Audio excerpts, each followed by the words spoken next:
What's up, everyone? Welcome back to another review, and this time we're taking a look at Madam Web, the fourth installment into Sony's Spider-Man universe, known as the SSU. Okay, I'm going to make this review as short and sweet as I possibly can. Madam Web deserves every ounce of hatred it has gotten since it came out in February of this year. This is a superhero movie that I hate because it has, let's just take any random character from a comic book and make a movie about him. Madam Web, from the comics and from the old Spider-Man TV show, she is probably one of the most obscurest of the obscure characters. Because if you're not familiar with Spider-Man lore or Marvel lore, or just as a cliff notes have not seen the '90s Spider-Man cartoon, you're not gonna know who Madam Web is. And this movie did a shit job at introducing you to Madam Web. In the comics, Madam Web more or less was born blind, and she's actually a mutant. This movie, they give her this elaborate backstory about how her mother was in the Amazon trying to find this ancient spider. She gets killed by a guy named Ezekiel Sims, and all this was happening while she was pregnant with Cassie. And before she died giving birth, the natives, who are like these spider people, save the baby's life, and in so doing so, Cassie ends up getting these precognitive visions. It is the most stupidest thing I've ever seen on film. This entire backstory in the first 10 minutes is overly complicated, so convoluted, and it's just making my brain scramble. And by the time the movie gets to 2023, 2023, I am completely already disinterested. And it doesn't make any matters better when the lead, Dakota Johnson, looks like she'd rather be anywhere but where she is right now. I have not seen a lot of Dakota Johnson's work. I have seen enough to convince me that she is not a good actress. She's terrible. Dakota Johnson cannot take shit and make gold out of it. She doesn't have the ability, let's say, a Tom Hardy. I'll say this. The Venom movies, they're not good. But the one redeeming quality those movies have is Tom Hardy. Because you can clearly tell that Tom Hardy is giving 100% to movies that are not even trying. Dakota Johnson, she is the script that she's acting off of. She's bland. She's boring. She's forgettable. She's generic. She has like this lifeless stare in her eyes. Look at this. That is the stare of lifelessness. It's like looking at a corpse.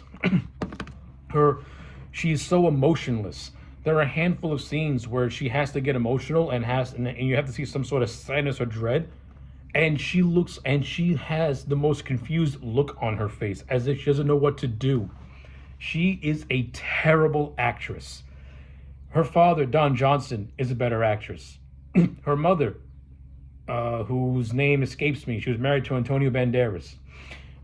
She's a better actress. Dakota Johnson, she sucks. She's terrible. The four actresses who play the Spider Women that she has to protect, they're okay. You have Sydney Sweeney, Celeste O'Connor, and the other one whose name escapes me. They play the Spider Women: Julia Carpenter, Maddie Franklin, and Anya Carzone, I believe. I don't know. They're the three Spider Women from the comics that are so obscure. If you're not a fan of Spider-Man, you're not gonna know who they are. They're okay. I mean, they're nothing all that interesting. Their characters are just stereotypes. Julia is like the stereotypical, high school weak girl. Anya is the Hispanic girl, and Celeste is the rebellious teenage black girl. There's absolutely no dynamic to their characters whatsoever. I mean, I'll say this: at least the three teens have some sort of likability to them in certain scenes. I'll say that. But other than that, they're completely forgettable. They're completely boring too in terms of their characters. But from an acting standpoint, those three have more charisma than Dakota Johnson has, because she's devoid of any charisma. You have the lead villain of Ezekiel Sims. Again, I am not overly familiar with modern day Spider-Man comics, but from the research I did do, Ezekiel Sims was never a villain. He was more or less a guy with spider powers who started his own corporation and kept tabs on Peter Parker, almost becoming a mentor to him in a way, and also explaining this overly convolutedness that the comics adopted, in which Peter Parker got his powers from an animal totem because the spider that bit him could sense that it was going to die. So in the last ditch effort, it transferred its powers onto him. One of those stupid. It's one of those stupid things that comics do, in which they take something that was simplistic and now they gotta overly explain it and make it completely convoluted and turn it into a fixed point in time destiny type of story instead of a freak accident story, which I hate. But yeah, more or less, that's what Ezekiel Sims is in the comics. In this, he's just some guy who was responsible for killing Cassandra's mother in the Amazon, and because they were trying to capture this ancient spider. Through those means, Ezekiel got powers of his own that were kind of sort of similar to Spider-Man, and he also has these precognitive dreams of the three girls killing him, and that's basically it. That's basically Ezekiel Sims in a nutshell in this movie. His entire motivation is to go after these three girls because they killed him in a dream. Aside from that, there's nothing to him at all. There's no. Ezekiel Sims has got to be one of the most boring, forgettable villains I have ever seen put to film in a superhero movie. For all his faults, at least the Green Goblin from the Sam Raimi movie, he has motivations that you understand. Doc Ock has motivations that you understand. Even though Spider-Man 3 is very divided, at least Eddie Brock has motivations that they understand. They go against his comic book counterpart and is very confused in a lot of areas, but at least you understand where Eddie Brock is coming from. Take some of the worst movies of the MCU recently. At least those villains have some sort of likability to them. Not all of them. I don't want to say all of them, but some do. But at least you understand where they're coming from. Ezekiel Sims, he just has the motivation to kill kids, and that's about it. There's nothing else to him. And he has a discount Spider-Man outfit that he wears throughout the movie. He sucks. He's terrible. And you can clearly tell in a lot of his scenes that he was overdubbed because his lips are not matching with the dialogue that's being presented to you.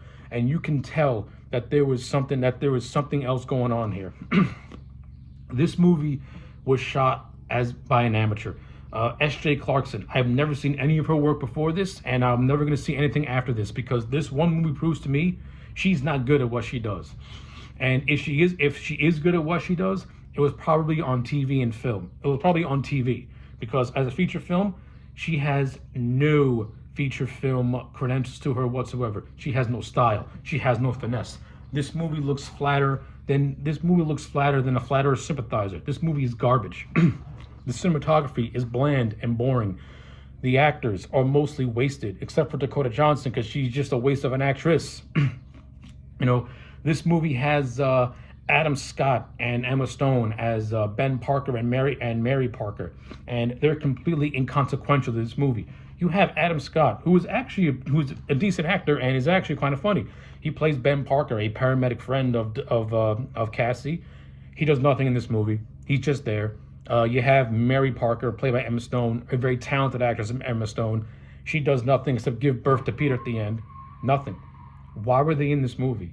I couldn't tell you because I don't know. So you have Peter's uncle and you have Peter's aunt, the only connection to Spider-Man, and they serve this no plot. They serve no purpose in this movie. You take them out, and Madam Web is still the same. They're just there for fan service. It's a waste of the actors. Don't even have these characters.